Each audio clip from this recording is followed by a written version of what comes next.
Today is the second in our series of UAE ecosystem roundtables, and we will be discussing with members from the UAE foundations, galleries, and institutions. When we first opened the space, we definitely had more programming, not only because we wanted to, not just work with the artists that we work with and put pictures on the wall and hope that people would buy them, but also because we wanted to engage with the community. And, I think at that point you needed people to, if they already understood, or if they were already part of this sort of scene that was very, very small, then at least they could participate in it by coming to the gallery and watching a film and then having a debate about the film or coming to the book club. But then also it was a way for us to, educate somehow further about the artists that we were also showing, that we're hoping to sell. 10 years on, that's changed significantly. I mean, now there are collectors, now there's art fairs, there's several auctions. I mean, we're no longer trying to,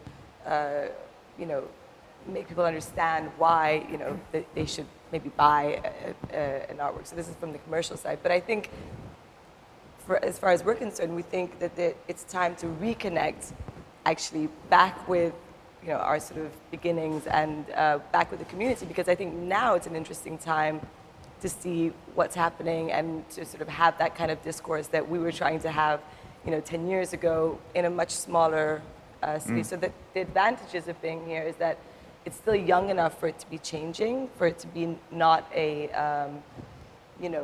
there's still possibilities of what can happen and spaces that can open and ideas that can come out of those discussions. Apart from, there'd been a couple of fairs that had come and gone in Asia, and there were fairs in Beijing and Shanghai, but they were very sort of localized.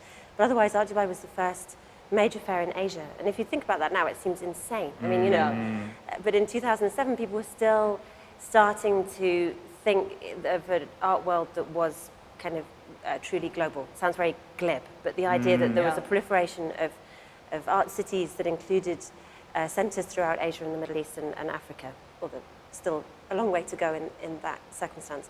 So then after that came Hong Kong, Abu Dhabi, Beijing, Marrakesh, and the sort of huge proliferation of fairs across Asia and the Middle East, and also biennials and art happenings and galleries. So I think it's worth seeing it in that kind of global context of shift from west to east. Because there were no, except for Sharjah, sorry, but there were no active institutions at the time that were, and even for Sharjah, that was, I think, when we first opened in 2005, there was that biennial, which I always consider the one that sort of, everything changed, that turning point biennial. 2003 biennial. Yeah, 2000. So I felt like that was this moment. And then for us, it also felt like, okay, we can, there's something happening. But in Dubai, you had no institutions. So we'd do film screenings here with like a terrible projector, and people would come because we were showing films that you would never see anywhere. Right. And would put up with a terrible projector that was kind of wonky, but this place would be packed. And then later they would stay and talk about the films, and if we had some money, we would try to bring out the director or someone who could talk about it. So. And in my experience, for example, during through the Emerging Artists, the Salama Emerging Artists Fellowship, when we were putting the program together and planning it, and we're in discussions with our partners, the Rodan School of Design, we were talking about, so what is it going to be like during the teaching weeks, the 5-day-long teaching weeks, when the faculty are going to be interacting with those emerging artists who are just starting to create their career as artists, and when they're going to probably be harsh or critical on them, when they've never maybe experienced that sort of critique of their work, although they've graduated, some of them, from art programs from different schools in the UAE, but we did understand that the critique culture within the universities is not the same as the one that would be coming from the Rodan School of Design. Yeah. So we really did not know what to expect, and we said, you know what, we'll just let it happen. And the effect was just incredible. The the response from the artists who participated said, we've never had someone talk to us about our work in this way. No one has ever asked us questions in this way that just open up so many new possibilities for us and make us then question our work as well and go back and learn some of these, just as simple as some vocabulary also to use when looking at their work and when stepping back and kind of judging it during the process as well, not just as a finished work. So it's been a very positive experience, to be honest with you, and I think that once an artist is exposed to that, there's no going back from it. It's in fact what they want and long for. This is something that, like we mentioned earlier, came out of a need, out of a lack of, there is no formal art education, for example, in schools, and the institution is trying to fill these gaps in the community, but also experiment, and it came out of a long period of kind of trial and error, really small programs, and just seeing the public's reaction to them, and we realized there was a need, and things that we do are free and open to the public, and people want that. Not everybody is going to kind of send their children off to workshops where they have to pay a certain amount, and we were also kind of looking at our first of all our immediate community and the people around us. And when we first started doing education programs, it really started with things like little workshops, and the numbers were crazy. There was a big demand, but it just took time because of kind of, first of all, staffing and the team and building a program, and then also just testing and seeing seeing the reception. And now we have a year-round program, and we have about, I don't know, like 300 kids over like a week or two from schools, and it really was kind of filling a gap, and in response to what the community wanted. So what we try to do is always listen to kind of our audiences, and literally, like, they come to you and say, this is what we need, this is what we're looking for. I think that's quite important, because that's also the way that's how the Salama Emerging Arts Fellowship program kind of emerged. Is what we wanted to do is look at the community, look at the art ecosystem, and look at what everyone else is doing and try not to replicate that, because there are amazing efforts that everyone is doing, and we did not want to just duplicate anything.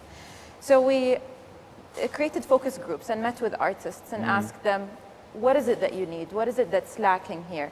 And it's through those focus groups that we had, and through the sessions and interviews we had with them, that we decided that the fellowship program is the perfect way to kind of take them after their graduation and after they've kind of participated in 1 or 2 exhibitions.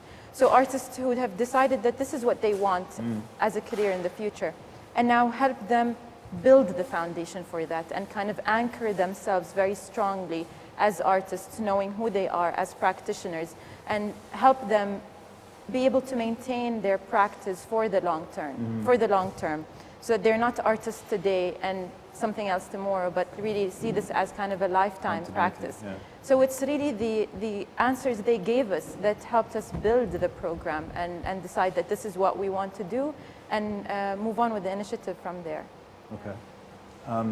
Education, again, is kind of an absent, and they're not necessarily an entirely absent, but something, again, that's kind of moving ahead. And I think everyone around the table organically has contributed to that going. But the lack of, it seems to me that there's a great deal of reactivity in terms of education. That, okay, we have museums coming, so we're going to have a lot of museum studies programs that come up on a university level. So you're reacting to the infrastructure rather than growing something itself. And Sultan, I was at a talk where Sultan said, where Sultan Al-Qasimi said that in the UAE, that sort of arts education disappeared at one point from the curriculum in the late 70s, and now is sort of poised to be re-injected into the stream again. So, and why that disappearance happened. But it's part of the STEM program, which is now STEAM, the A being art.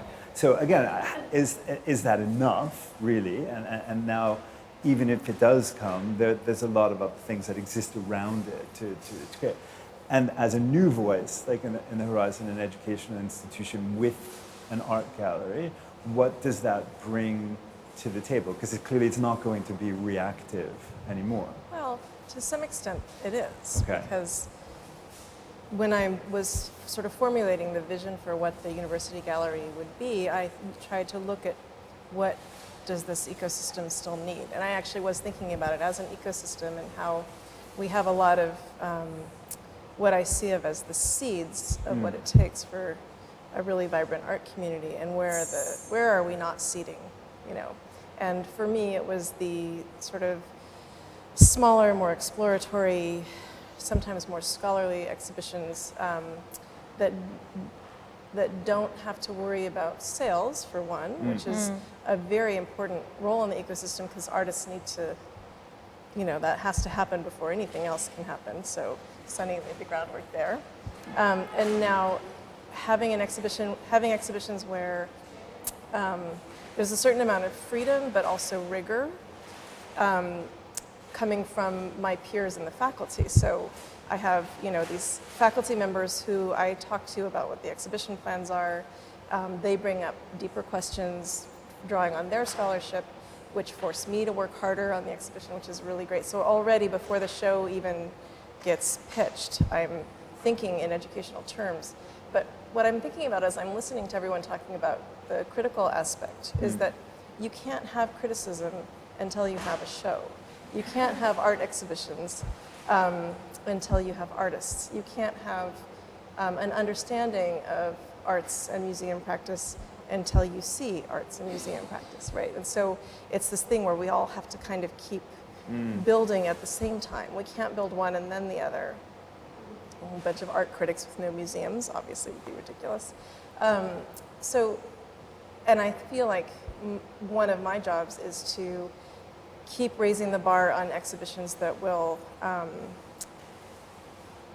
a sort of year-round basis, be pushing that envelope a little bit and asking people to engage in a critical way. Right. I'm doing shows that people aren't necessarily going to like. You know, not that they're going to be bad, but that they're not necessarily crowd pleasers, and that's my mandate. You know, Right. my job is to ask questions Right. and to ask the audience to ask themselves questions. And that sort of, my hope is that will be exciting and stimulating. And it's something that I really look to Sharjah and Campus Art Dubai to, because you guys sort of have this year-round thing going as well of education and so on, and that really these are each different kinds of trees, you know, that we're growing, that together I think really feed the economy, the sort of intellectual economy around art. One of the challenges I'm running into is that I've discovered the model of the university art gallery is more American than I thought. So a lot of people assume that we sell art, and so marketing is one of our biggest challenges. Take one of each. Yeah. And so they, exactly, you like this? Go this way. And so trying to explain that we are like a museum, but non-collecting, like a Kunsthalle, but we'll be doing historical shows. Sure. It's really, I mean, functionally, we're a non-collecting museum. We would be a Kunsthalle, except I'm bringing in curators who will be doing, you know, ancient shows, early 20th century shows. You know, I'm not only doing contemporary. Right now I am, because in a new facility, that's a typical strategy. But in the long run, it's meant to really hit a lot of registers in terms of what museum practice can look like in terms of the types of exhibitions and curatorial strategies that you take. And I'm really looking to all of this group actually to complement and enable what we're doing, because we can't do this alone. And we couldn't have done this 10 years ago. You know, so. How will the museums on Saadiyat change that or influence that? How will you work within or around them? My hope is, and I saw this a little bit already, is that it will make my job easier. Because because of the kind of visibility that they have, they're bringing in another part of that ecosystem, which is the international art world, Right. and keeping the bar high in terms of quality of exhibitions. And that gives us the freedom to do more experimental shows. We don't have to cover the blue chip artists. We don't have to cover the important essential classical art history trajectories that the Louvre will be covering. We get to go on to these strange little exploratory exhibitions that are nonetheless extremely important from a scholarly perspective, but also for young art students and critics to see what an art exhibition can look like when it's not like a typical museum show, or when it's exploratory in some way that you are less likely to see in some of the other locations. I think that I'm always watching what Sharjah is doing, because the Mariah Center's education programs are so amazing, as is the Art Foundation. And I feel like they've created that ecosystem there, and we're far enough away that I'm like, I can't quite reach, I want, like, can we just share audiences? But it's really, we're just far enough that it's, as much as we may feel a kinship, we actually don't have the same audience. I think it's the responsibility of the different players in this ecosystem to ask the question, how can we introduce new audiences to what we're doing? How can it go outside of the art world that you talked about, where and within the art world, everyone kind of is speaking the same language. We understand what's going on. But when you try and introduce someone else to it, they honestly feel very intimidated because they do not speak the language. They do not understand and do not know how to engage simply beyond just looking at an artwork that's hanging on the wall. So I think it's about us taking that responsibility and saying, how do we include them? How do we bring them on board? And that's a question that we always ask ourselves at the foundation. And one of our mandates and goals actually within the Arts, Culture and Heritage Department is to introduce new audiences within the UAE to the art. And I think something that the Sharjah Art Foundation has been very successful doing is within that field. As simple as, and this is always the example I love to use, the signage that they use, they decided to use the signage that's in the language of the people who are walking on the street. So it's no longer in a language, literally in English or Arabic, that they do not understand, but it's in their own language, it's using their mother tongue, that tells them what is this that's going on, and then that is just the first step to bring them in. So I think we need to ask ourselves that question and say, okay, if it's not a top-bottom activity at the moment, which I think is just a matter of time. I think eventually we will see that, and it's just the nature of the nascent ecosystem. While that happens, I think we should question, constantly, how do we gradually bring in those new audiences and make it not intimidating. Whenever you speak to people about this ecosystem, right, and the seeds that are being planted and stuff, there's the one sentence that keeps coming back is, there's so much more to do. We're not there yet. There's still so much more to accomplish. And I wonder, your individual perspectives on, not only what is left to do and how we know when we sort of get there, but also what's the role of innovation? I'm really struck. I just want to clarify part of your question, because you use the phrase "till we get there."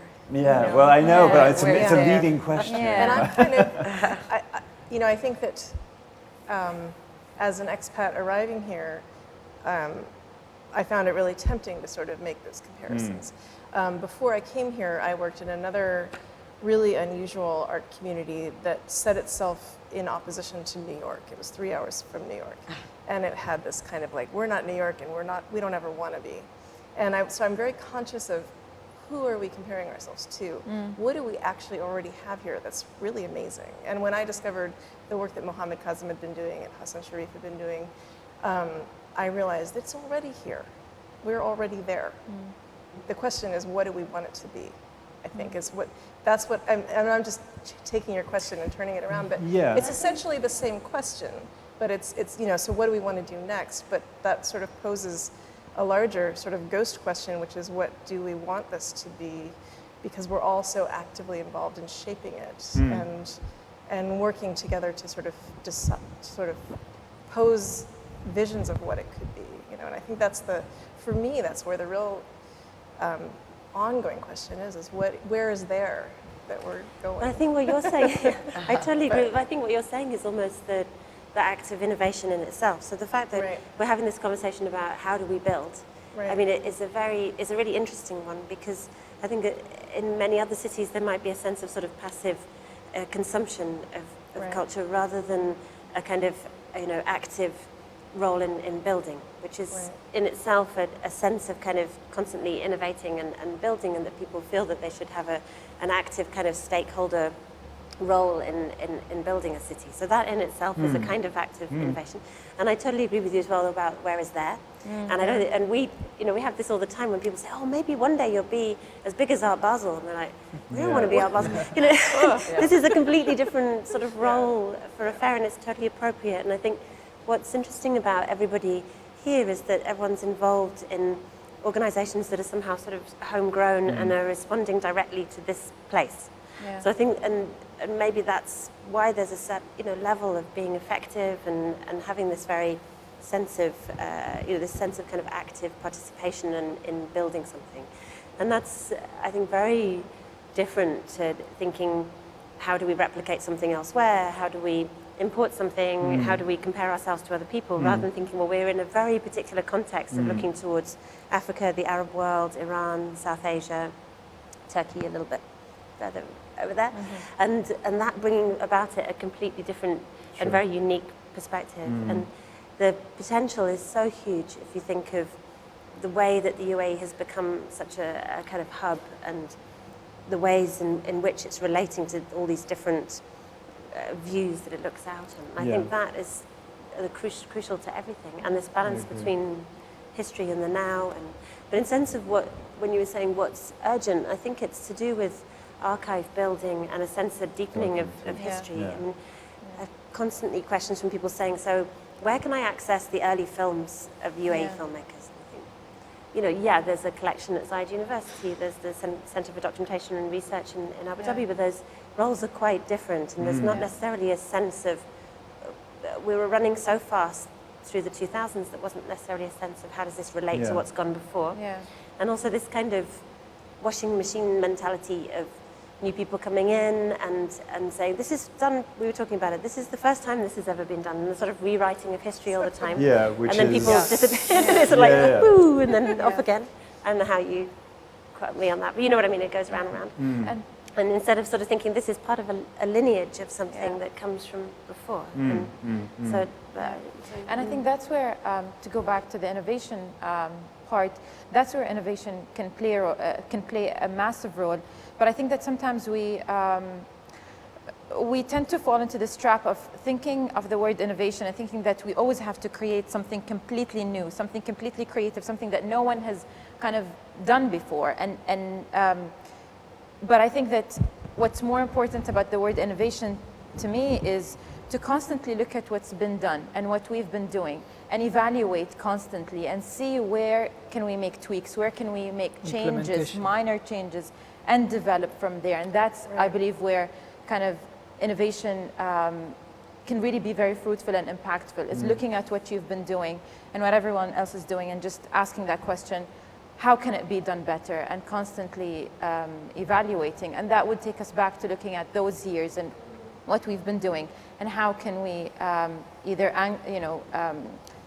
go deeper with these efforts. From my point of view, because I'm an artist also, so I know the perception of the artist. So if you don't get not necessarily a negative critique, but if you don't get like a feedback, someone will tell you, someone with more experience will tell you, you are doing right, you are doing wrong, or guide you in different direction, you won't grow. And you keep think that you are doing the best. You are, you know what I mean? So I think what's missing, there are mentorship programs, but I think I wish if in the future, for example, we have established artists.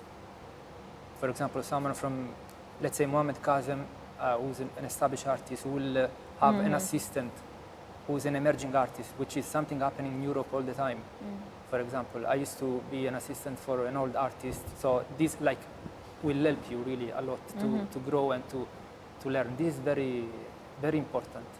The mentorship, the teaching, not necessarily the going to the university and go to the class and do your master, but learn on the field. And for example, working for let's say Art Dubai or Sharjah Biennale, doing internship, that's a real mentorship, because you learn on site, on the field, and you learn from people who are professional. I mean, I don't know about there, and you know that's fine. And there can be whatever abstract place, the perfect art world. But actually, there are things. For example, production. A lot of people don't think about that, but they, you know, to actually sit here and look at these works, they have to be produced somewhere. A lot of production does not happen here. A lot of artists don't even live here. So there's so many issues like to do with, for example, you know, people say, oh, you know, your art studio visits. I'm like, what studio visits? There's like 5 artists and maybe 3 of them have studios because, so there's so many things that, like infrastructural things that are still yet to be addressed that we can't even start to think about there or anywhere in my mind. I mean, we've just recently started to look at our production because we ended up spending so much money making things in Berlin and shipping it to Dubai, and I'm like, wait a second, this is insane. And then you look around, and then there are all these exhibitions that happen. I'm like, surely these people can make, you know, these works. I mean, yes, it's different, but there is no, you know, there are no makers like small crowd, but there will be if you encourage it. So I think it's our responsibility. So now I have someone who fully does our production in-house in the gallery. That her role is just to find these people that maybe normally didn't do, you know, artworks, and why not? It's the same materials, you just have to be a little bit more careful. So eventually maybe that guy can actually set up a studio and be a maker and have enough clients that he could survive and have, so these are vital. These are those things that build, I mean, if you don't have a place without artists living in it, and the focus should not only be on Emirati artists, with all due respect, it should be also artists that are living in Dubai that can also have access to whatever funds and grants to be able to live here and work here. Because of the sort of reimagining of it was going back to the very first point about the reimagining of institutions, but also how we think about the art world in general. And if you think of places around the world that are producing ideas that are about the reality of today's global art world, I mean, maybe Hong Kong to a certain extent, but I think Dubai is and Mumbai and other capitals are doing that. But in terms of trying to visualize a kind of global public and the ways in which cities can relate to each other, you know, Dubai has that, or the UAE does, as a kind of production of ideas. And we see this at the fair where a lot of curators and critics come here and they say, oh, now I kind of begin to understand, and this has made me rethink everything that I've, you know, thought about the ways in which artists relate to each other and the ways in which global capitals of culture relate to each other. And so I think that's a really interesting kind of element of production that can come out of the UAE. I mean, each year around 400 media come to the fair, and probably around 60 are people on a press trip, international journalists. And it's always, war, women and censorship. And 3 kind of like typical questions, and it's almost, but I think over the years you build more and more understanding. I mean, now there's almost like a sense from the journalists that their editors have asked them to ask those questions, and they get them through them quite quickly before they get onto the actual work. But of course, I mean, the difficulty is that it just creates this kind of mask through which everything is somehow they attempt to interpret everything through these kind of through this mask, and also just the room that's then left to talk about form and artist practice and the work itself is limited because there's all this to get through first, which maybe is not present in the artist's mind at all, or even in the context in which the work is shown. I mean, these are obviously realities that are all around us, but some are very, very misinterpreted. And a number of times when we have to keep saying, well, you know, if only we could employ more men, but we try, you know, we have positive discrimination, and sorry. I'm in an interesting situation because we're identified with New York and New York University, but we're very clearly not in New York. And so we get this constant kind of combination of assumptions about where we are and assumptions about what we should be doing, and with no understanding of where we actually are and what we're doing, either one. And what I've noticed is that people, they default to these cliches that are not accurate because they just don't have anything else. They have no other point of reference. They only have this is the world where X, Y, and Z happen. Yeah. Yeah. And it's just But the it's like easy way out. Yeah, too. and there's no way they're gonna know any better unless we actually do make it some effort to show or to engage in that conversation. I feel like to some extent we do just have to do our work, but we also have to do it and acknowledge the stereotypes that are being put onto us. And I saw that happen a lot actually with the Slavs and Tatars exhibition, because they're not of here, but they're referring to, they draw on cultural references that people here are going to be much more literate in than in Europe. A lot of people miss half their work because they don't understand the cultural references that Slavs and Tatars are making. And so it's fantastic to bring them here. It's better. It's like my audience is so much more able to read their work than my audience would have been where I was before. And so it's actually, there's a lot of ways to look at what it means to be here and to directly address these stereotypes. But it's difficult because you don't want to get into some kind of argument with the press about where we are and what we're not. What are the next kind of chapters? You seem, oddly to be engaging a lot with things that you did at the beginning. Yeah. Now, as you grow into a bigger space, you're coming back to Yeah. that period, back to the roots. Because I'm excited to see what we can do now versus then, because then it was so much more difficult, and it was like people just people didn't wouldn't come, and it was there was like one small, people wanted to learn more, but there was not really those audiences, but now I feel like it's so exciting because there's so much more happening, so you can actually get more out of it. But I think the next 10 years, I think as far as galleries are concerned and artists, I really hope that more support is given to locally based artists. Yes. So, resident artists. I hope that, that they come up with an artist visa or something like that, so that artists can live here and work here, because otherwise you can't. Right. Because if you don't have a job, then, So I hope that happens. And then when that happens, then you'll have more of an artistic community that meets, that speaks, that, talks about each other's work. Like, you could go to studio visits, like proper, lots of studios, not just a few. Right.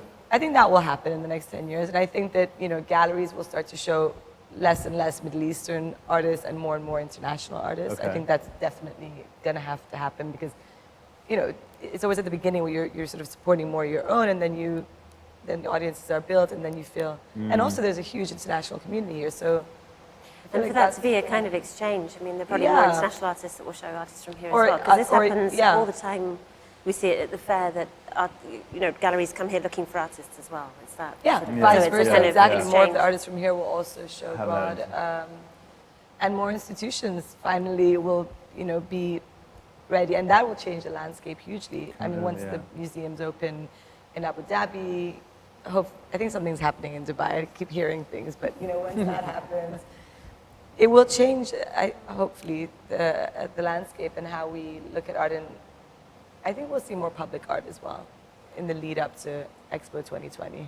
Okay. Yeah. And once the museums come in Abu Dhabi, there'll be more of a kind of distinct set of identities where, Sharjah has the biennial and a great proliferation of museums that have been there for a long time, and then Dubai is home to artists and small-scale institutions and galleries, and then Abu Dhabi with the kind of academic and diplomatic life, and also the museums, and I think it becomes much more of an ecology, and all those places obviously have their own audiences that stick where they are, but also people are prepared to travel, and I think that's something really exciting. Yeah. And the fact that Dubai has the Opera District coming, D3 coming, Sharjah, Al Sakal expanding, and the fact that all these, and the Future Museum, and all these kinds of innovative sort of ideas that are not museums, I think is really good.